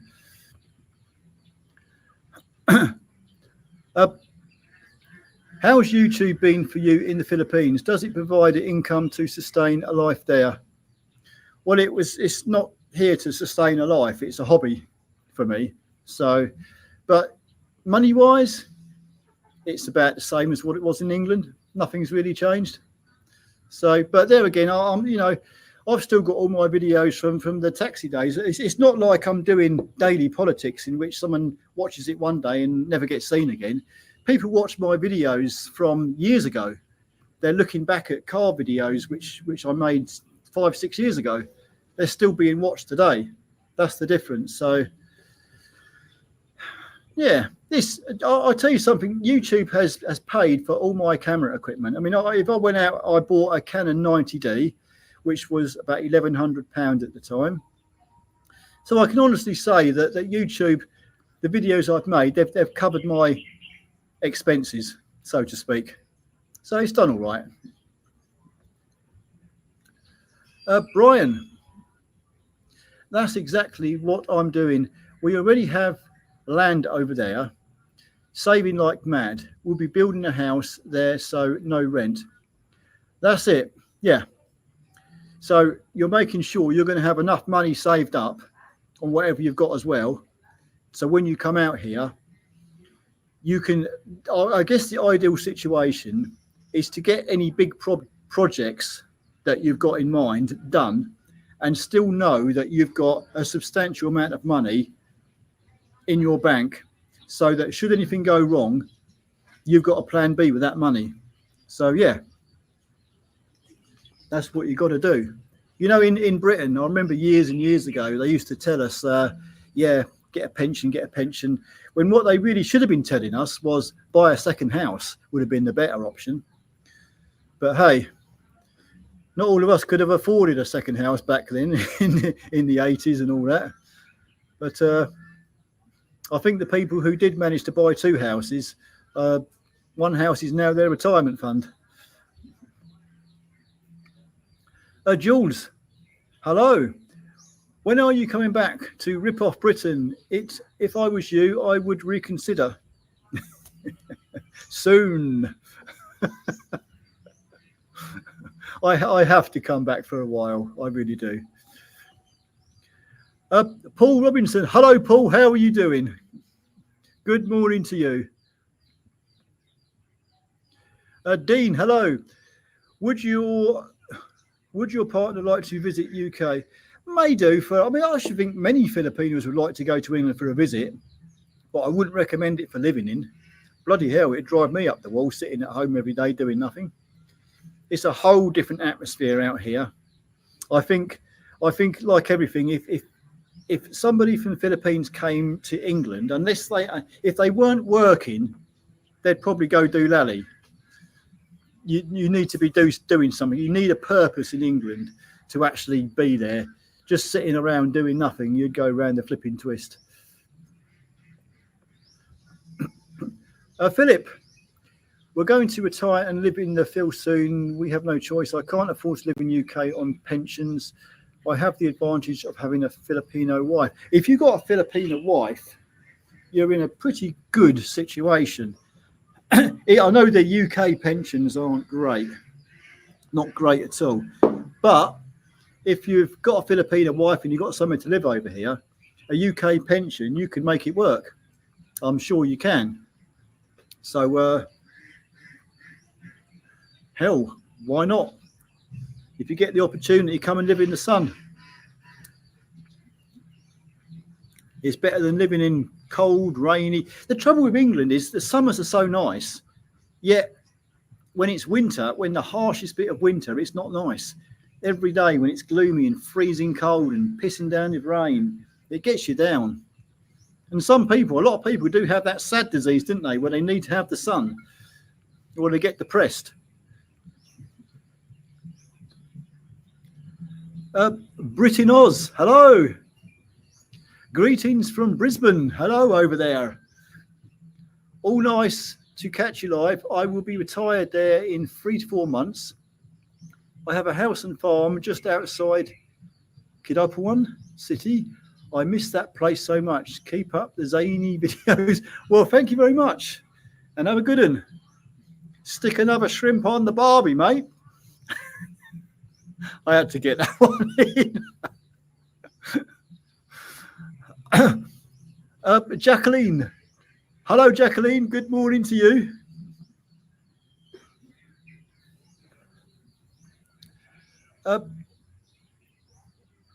Meg Ryan. Alan, I love the South Island, but was very apprehensive travelling around there. Do you feel safe in Mindanao? Well, you know, if you were to go to the UK government website, the whole west side, nearly all of the west side, they call the red zone. Where I am is like an amber zone where you travel at your own. It's like caution, basically, and the red zone is do not travel. Let me put it this way. I feel safer, and I'm talking about here in Maramag, Valencia, Malay Balai, Davao City, the whole of the east side of Mindanao, which is the big area. I feel safer walking around these streets than I do in my own hometown of Huntingdon. And that is no word of a lie. When I'm in my own hometown, you don't know who's walking around because there's so many freaks over there now walking around, and it's like you're watching over your shoulder. There's kids with hoodies at the local convenience store. There's gangs here. It's a danger. Britain is becoming a very dangerous place at night. It's not the country. When I keep saying it's not the place I grew up in. Over here, you've got basically one people. You do have like Muslims over here. They have their own areas. I've travelled through a number of these areas. When you get out, you can speak to some of these people, even in the Muslim communities, and they're all very nice, very, no problems in them at all. But somehow I can't see myself living amongst them. They're kind of like tight-knit communities. Everyone knows everybody. Even here in the Filipino communities, in the barangays, most of these Filipinos, they all know each other. They've all got cousins and they're all related to somebody or other in the government or something like that. So, I mean, but if you're, respectful to the people here, you won't have no problems. I've had no problems, many of them. But I'm respectful to the people over here. I don't come over here with the attitude that I'm better than them or anything like that. I'm quite humble in front of them, and I have a laugh and a joke with them. But you don't sort of like get in their face and have an argument with them, because that's asking for trouble. You don't know who they're related to. This is their country. But no, I do feel safe over here. There's obviously certain places that I wouldn't live. And specifically, I would not go and live in an Islamic area where it is like 99% Islamic people, because me as a Westerner, I would not be accepted there. It would be a very dodgy situation. So there's a case at the moment, this guy called Elliot Eastman. He was living in Cebuco, I believe, on the west coast, west side of Mindanao. Zamboanga del Norte area, and he married a Muslim woman. I think he's been out there for 5 months or something like that. Don't quote me on this, I'm not too sure on the details. But being married I think he's a convert to Islam, but even so, you're still an American, and you're still not going to be accepted fully as a Muslim if you're a convert. And he's married to a Muslim woman, which is a problem if you ask me, especially out here. He was living in a strictly Islamic area, and a bunch of guys posing as police with M16 rifles apparently grabbed him and tried to take off with him, and he tried to make a run for it, and they shot him in the leg or something like that. And he's been abducted, and nobody's heard from him since. So we don't know what's happened to him. But if you go to his channel, when he was a vlogger, he was apparently loaning money as a loan shark to the locals out there in an Islamic area for 20%, extra getting back, So that is a huge red flag. So it could well be that he's upset somebody. And I'm getting away from the point here, but there are certain areas in the Philippines that you wouldn't want to live. Even Filipinos do not want to live in the Islamic areas. They are, in them areas, the people are all, they're all tight knit, if you know what I mean. They don't sort of like get too involved with outsiders. So most people stick to their own kind. So no, I do feel personally very safe over here, but there are certain places I certainly wouldn't go and live. Sorry, this computer keeps dimming down, so I can't read the text. But no, it's once again, if you know that there's warning signs, when you go and visit a place and you start to meet the people, you kind of get an idea of what it's going to be like to live there if you're there for long enough. And if you do go and live in a certain place and you kind of think to yourself, yeah, the kind of people don't like me here, and you'll soon get that impression, you'll get out. So I would say, generally speaking, in most of Mindanao, certainly the part I'm living in, is great.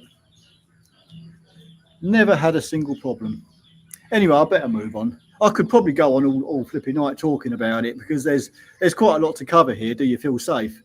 But the simple answer to that is yes. Yes, I do. Henry, lousy summer here in UK. Cloud most days. Watch a vid of Davo most days. Love the traffic. The golden memories you very made with Tyler this year are worth everything. Yeah, I mean, a lot of the videos, they're all marking our time here, basically, and they are all memories. I mean, some years from now, if we're still here, we can look back on them. So, yeah, I mean, I do enjoy making the videos. I like to go out and see things and then quickly get the camera out and capture that and then stick it all together. It's all like new and exciting out here.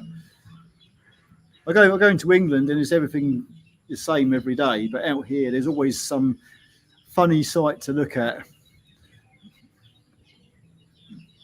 Russell, I left Huntingdon in 2007 and moved to Tones, North Wales.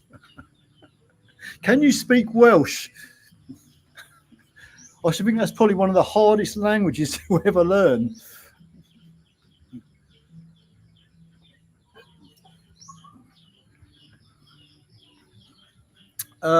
Auntie Social, hello. I see from these last two videos you have gone totally tropical with your shirts. Yes, I'm getting a collection of shirts with coconuts on them. Believe me, when you're out here long enough, it's so warm. It's like a flipping sauna all year round, and there's coconut trees everywhere you go, and palm trees, and it's like you just kind of fit in. I probably look more like a tourist than anything else, but I do enjoy it.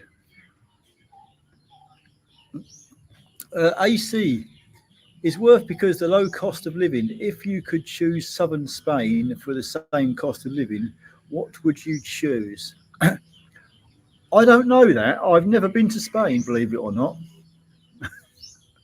I hate to admit that, but I've never been to Spain. No, so I would literally have to go to Spain and spend a bit of time there. So I don't know. Sorry. I'll only comment on what I've actually lived through. Although I do know Spain is quite a top place for British expats to go and live in. So there must be something good going on there, apart from the weather. Eddie, we love Jamaica, but I don't think we could afford to live there. Last time we were there, Hurricane Beryl hit, but the hotel staff made sure we were all safe. Just think of all these hurricanes. I know it's sort of like natural disasters and that and scary shit, but just think of the excitement. Get your camera out. That's what I would be doing. I'll be trying to film it.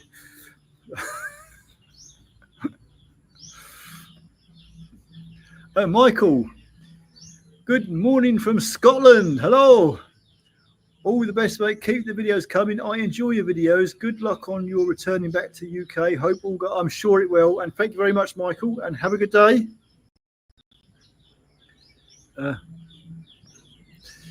Rich, your videos gave me the confidence to do some engine work and swap on my Fiesta ST150. Nice.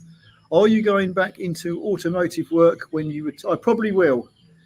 I have to do something. I keep saying if I don't do nothing, I will climb the walls and I won't even be drinking Red Bull. Auntie, you have a great attitude and are super woke. Thanks. There ain't no pride flags flying here, you know. We've got the Filipino flag in the background. Love that. What are you clued up? Cheers. There's mosquitoes flying around. I'm going to get the old electrocutor racket out in a minute. William, For the moaners that come here, go protest on UK streets to ban biscuits going to the hotels that house these refugees in them, because they are now killing the workers that care for them. Yes, I heard about that woman, that young woman who got murdered, stabbed in the neck with a screwdriver. Yes, but you won't hear that on the mainstream news, will you?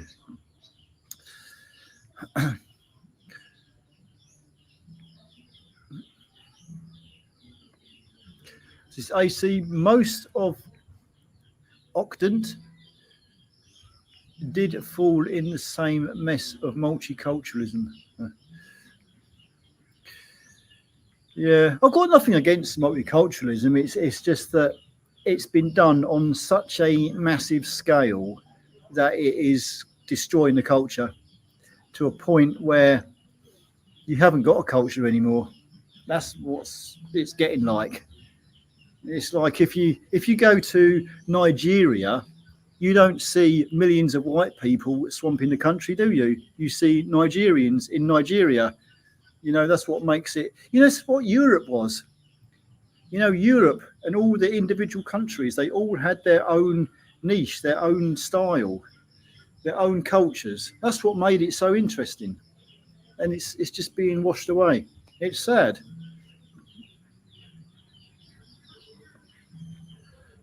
Jacqueline, do you have someone going to your home in England to check on your post and to make sure? Yes, I do. Thank you, Jacqueline. Yes, I do.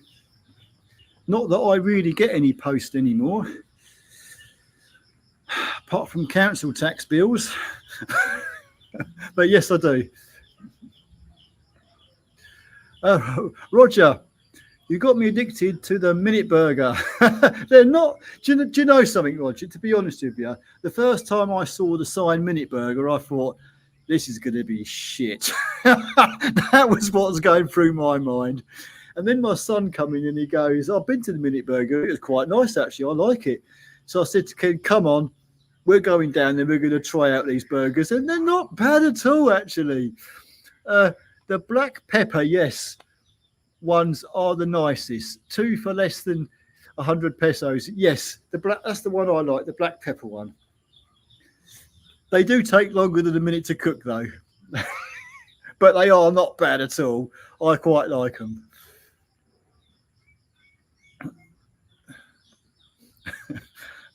MD, I'll give you a year over here in miserable Britain and you'll be back in the Philippines in your rags.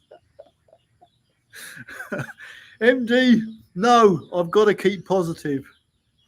Keep the spirit high. That's what I'm going to do. I'm not going to be Mr. Miserable no more. I'm going to be Mr. Positive. I'm telling you. I know how to deal with Britain. I hope. Clive, why don't you spend 2 months in UK, then 1 month back in the Philippines? It's too quick. It's expensive to get here. Very expensive to get here. Not only that, it's a long way. Have you spent 14 hours on a plane? Flipping heck, it's hell on earth that long. When I first come over here, the big long distance flight was like, yes, this is it. New experience. But once you've done it a few times, it's like, oh my God, can we just get this over with? It's a long way to get here, and it's expensive to get here. So that's why it might be every 6 months or a year. I don't know at the moment, but the more time I spend in England earning, the more money I save. So I'll work it out when I get back. I haven't made no concrete plans. So, because unfortunately, no matter how well we like to make our plans, something always gets in the way. Something always happens.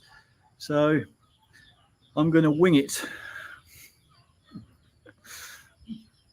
Eddie, that's for the information. Martin, when you return to UK, will you go back to work? Probably. I'll go and see my top man, Steve Woodham. I'll say, Steve, you got any jobs going? And he'll give me a broom. So there you go, sweep the yard. You got to start at the bottom, mate.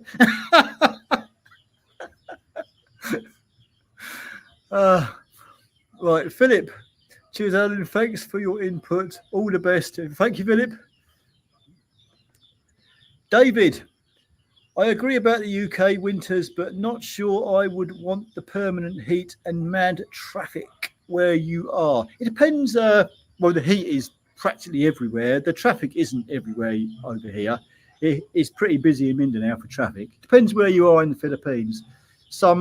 Remember that there's over 7,000 islands in this place. And if I'm in the main big island of Mindanao, further up north, there's lots of places that you can live and it's quiet. There's not much traffic at all. So, but the heat and the mosquitoes and other insects and creepy crawlies, yeah, I kind of get it. There are some people that do not like too much heat. Even for me, I like the heat, but even me here, sometimes it's like it can be overwhelming. It's that damn hot. And that's the time to dive into the nearest shopping now if there's one close by and catch some aircon. Yeah, but honestly, some people couldn't deal with it and would have to. They like the UK climate. It's much more agreeable. Dusty, what happened to your tooth, Alan? It had a crack in it, and it was funny. I bought some cookies from Tesco's a few years back, some years back now. Bit into one of these cookies. It's quite hard, and it broke my tooth in half. So I left the tooth loose. Rather than go to the dentist and pay £100 for them to pull it out, I just left it loose until it eventually come out. The rest of it broke out, and I've left it ever since. I should go to the dentist over here and get a replacement tooth, which I'll probably do on the next visit here. But to be honest with you, I'm not that concerned about it. Just like my hair's falling out, I'm not that concerned about what I look like. As long as I'm clean, shaven most of the time, you know, I'm not that up on my personal appearance. So, but yeah, I know. I will get it done eventually. Mark, did you keep your tools? I did leave them behind. I left them at Steve's garage. So I said, anybody wants to use them, there you go. There's a toolbox. Help yourself. So yeah, there was no way I was going to sell them. Even if I was to say, do you know what, I shall never work another day in my life fixing a car, I still wouldn't sell them. I'll just leave them there. I'll leave them at the garage for the next person. They can put it in a glass cage as an heirloom. I don't know, but no, they're still there. Meg Ryan, hello. How did you feel when you first experienced the gap between the rich and the poor over there? Has hit my big time. A lot of Filipinos, on the face of it, would appear to be doing very well. There are lots and lots of Filipinos. They are driving around in brand spanking new Ford Raptors and Toyota Hiluxes and all kinds of pickups. There are a lot of nice houses out here. Even some of the old shacks that you see, go around the corner and there'll be a nice big shiny pickup there, or a nice shiny motorbike of some description. On the other end of the scale, and I mean, bear in mind, a lot of Filipinos have good jobs. You know, there are many colleges out here, and a lot of Filipinos go to these colleges and they get educated and they get their degrees and they get jobs that earn them better money. On the other end of the scale, there are many Filipinos that are working long hours and getting next to nothing for it. And they are very poor indeed. But when I say, I mean, I've been here for long enough and I've been around enough people to see how these people are. And they certainly aren't miserable. There's one or two, you know, 98%, I would say, of Filipinos I've come across that are poor. They're nice and kind. They are smiling. They are happy. And they're all too welcoming to speak to you and know you. And they've got, it's like if you want to go up to some assistant and you want help, they will stand there and they will spend time with you. They will talk to you. They're not like, I ain't got time for you. I've got other things to do. You know, there doesn't seem to be like a urgency, if you know what I mean, for them to do anything else. They will stand there and they will help you out. They will do what they can for you. And I don't know. It's sometimes it's heart-wrenching to see some of these people, especially the ones that nearly every McDonald's or Jollibee you go to, you put up in your car and instantly there'll be someone behind you wanting to guide you into a parking spot for a few pesos because they need the money. You know, this is how they're, or someone like at the local 7-Eleven store, as you go into the store, they'll open the door for you in the hope that you'll give them a few pesos. And you look at some of these people and you think this is how they're making a living, day in, day out. They're getting just enough money just to survive. And I sometimes think to myself, you know, I could never wish anyone to be in that situation. I generally speaking, I always give a tip wherever I go. Every time I go into a restaurant, I would tip them. Every time someone opens the door for me or guides me in a car space, sometimes it gets annoying, but I still give them a tip and say, you know, here you go. And I can't help the world, but I do my little bit, what I can. But there is very extreme poverty out here, and it goes right across the scale to the very rich people. Certain people out here are living like, you know, Filipinos. They're living very well indeed. So it's one of those things you have to kind of experience it. But even in Britain, in my hometown, it's like I can go down to the local high street and there are people sitting on the floor outside shops begging for money. And some of the people I see in Britain, they're quite young, and I think you're not that old. You don't look like you're disabled or anything. What's wrong? Why are you not working? Why have you not got a job? Why are you sitting outside that shop? I don't ask them, because a lot of people in a lot of the, you know, the homeless in Britain, you try and engage with them, they're aggressive. Over here, they're quite kind when they come up to you. If you're nasty to them, they'll probably be nasty to you. But if, you know, it's once again, if they come up to you respectfully, then respect them back. So it's one of those things. If you ever get to come out here and experience it for yourself, then it's well worth it.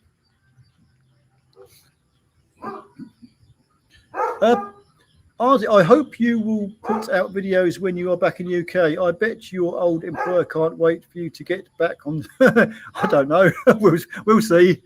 Like I said, he might have a broom for me. He might tell me to sweep the yard.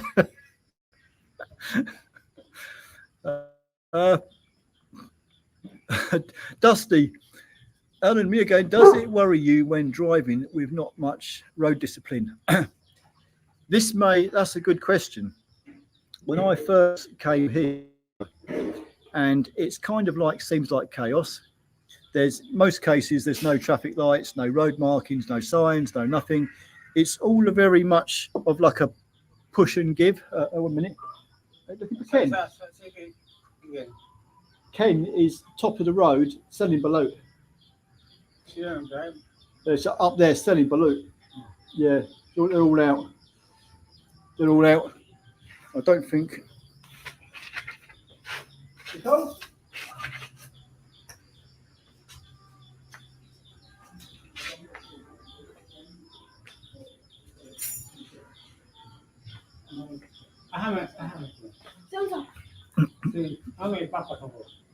Nasi kuat kimpe walang bingon.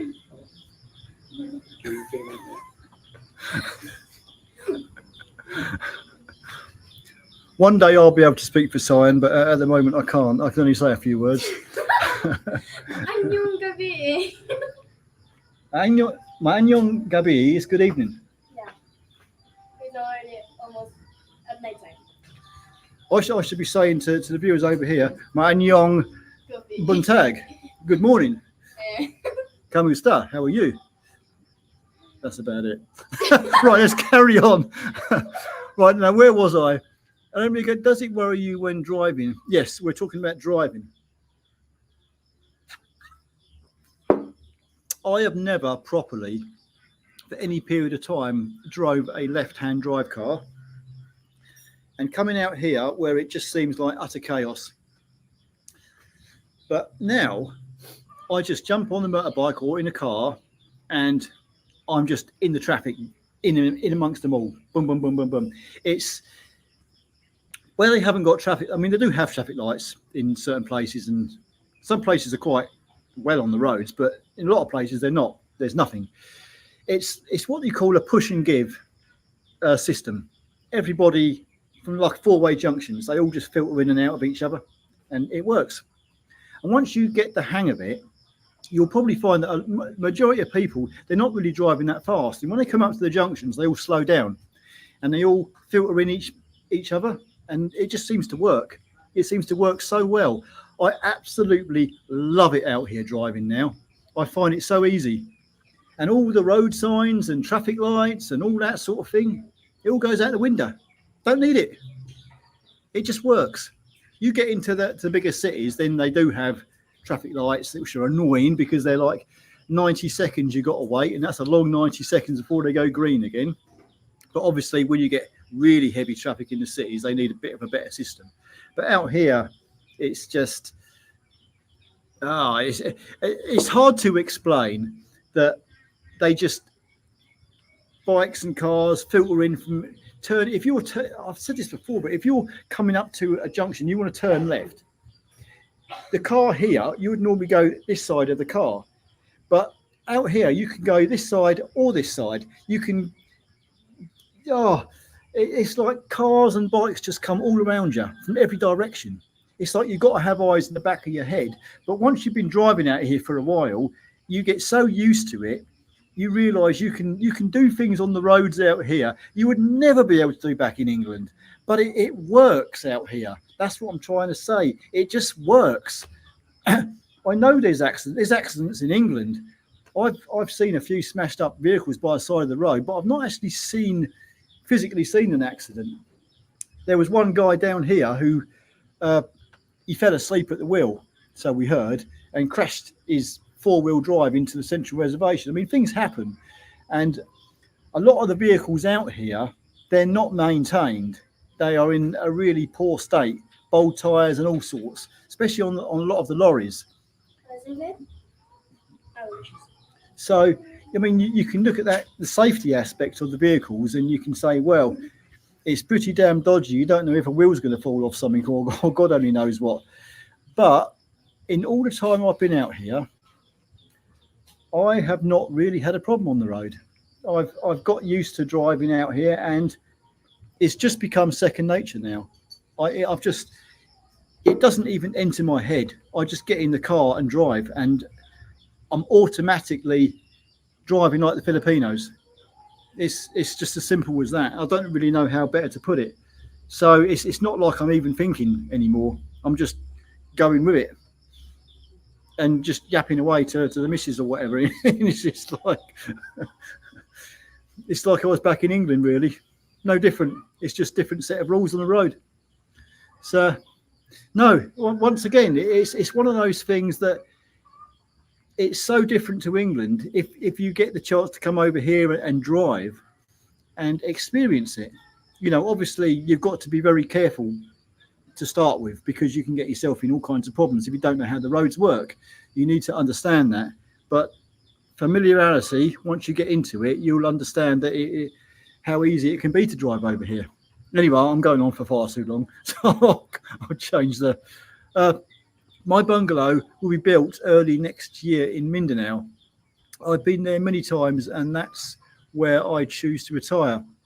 As for having to have 20,000 per year, it all depends on how you choose to live. Yeah, it does depend on how you choose to live. I'm putting the 20k down as a rough ballpark if you want to live like a Westerner. You can obviously live a lot cheaper than that, but a lot of people who come out here, and I'm probably thinking more the Americans, and they get better benefits than we do, they probably tend to spend a bit more. So it depends what kind of lifestyle you want.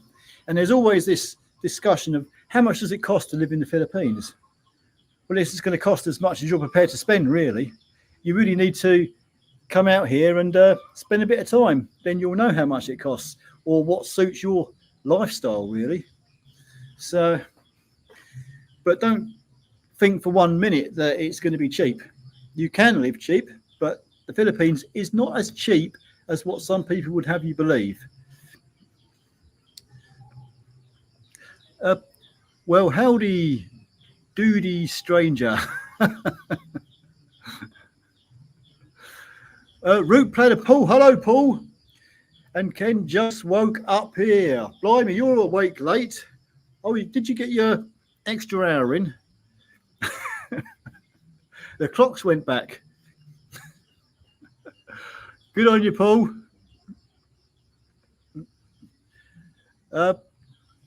9 a.m. on Sunday morning. Blimey, what's the time here? It is 5:27 in the evening. And I think I'm going to call end to the live stream. So I got to the end of the comments. Have you thought of doing mobile mechanic specialising in Mondeos? Nah.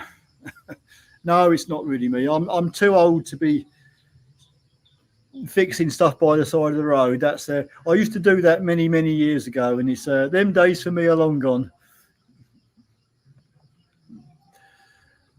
Alan, I've changed my name. Yes, I saw your YouTube banner names changed. Yes, I have noticed that. Paul, if you have trouble, yes, I do. Yes, I do. Lol. Morning, I hope to see you back working in the motor trade. Could well do. Anyway, I'm going to call it a day. So thank you, everybody, for watching. I hope my little things to think about on should you sell your house or not. Obviously, do what you think is best, but obviously have a good think of all the eventualities and all the situations and scenarios before you make any final commitments. That's all I'm saying. Anyway, take care, everybody. I will see you all in the next one. Adios, people.